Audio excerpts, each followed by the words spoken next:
America ने कहा है कि इस संकट के समय जहां ऑयल क्राइसिस हो रहा है, भारत अगर चाहे तो 30 दिन तक का ऑयल रशिया से ले सकता है, हमें किसी तरह की कोई परेशानी नहीं है। ये वही अमेरिका है जो रशियन ऑयल को लेकर के भारत पर टैरिफ लगा रहा था, दुनिया को धमका रहा था कि रशिया से तेल मत लेना, हम टैरिफ लगा देंगे, रशियन ऑयल को बंद करो, और आज सामने से कह रहा है कि रशियन ऑयल ले लो। उधर 2 दिन पहले रशिया ने भी कहा था कि अगर भारत को चाहिए तो हम 9.5 मिलियन बैरल ऑफ ऑयल तुरंत भारत की तरफ भेज सकते हैं और भारत की ऑयल की आपूर्ति को पूरा कर सकते हैं। यानी रशिया तो तैयार है।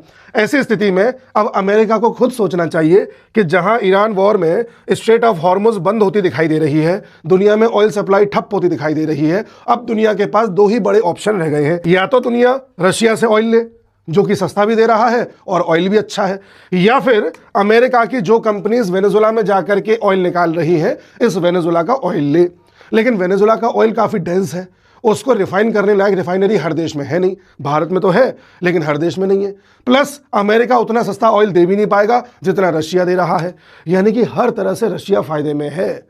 जिस रशियन ऑयल को लेकर के अमेरिका ने दुनिया में हल्ला मचाया था, जिस रशियन ऑयल को यूरोप ने भी बैन कर दिया था, जिस रशियन ऑयल को इंडिया भी नहीं पहुंचने दिया जा रहा था, आज वही रशियन ऑयल सबके काम आ रहा है। धीरे धीरे देखना, यही रशियन ऑयल इंडिया पहुंचेगा, इंडिया इसको रिफाइन करेगा और रिफाइन करके इसी ऑयल को यूरोप पहुंचाएगा।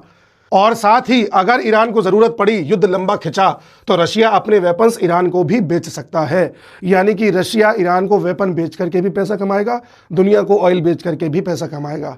यानी कि रशिया और यूएसए की इस जुगलबंदी में रशिया हमेशा यूएसए से 2 कदम आगे रहा है।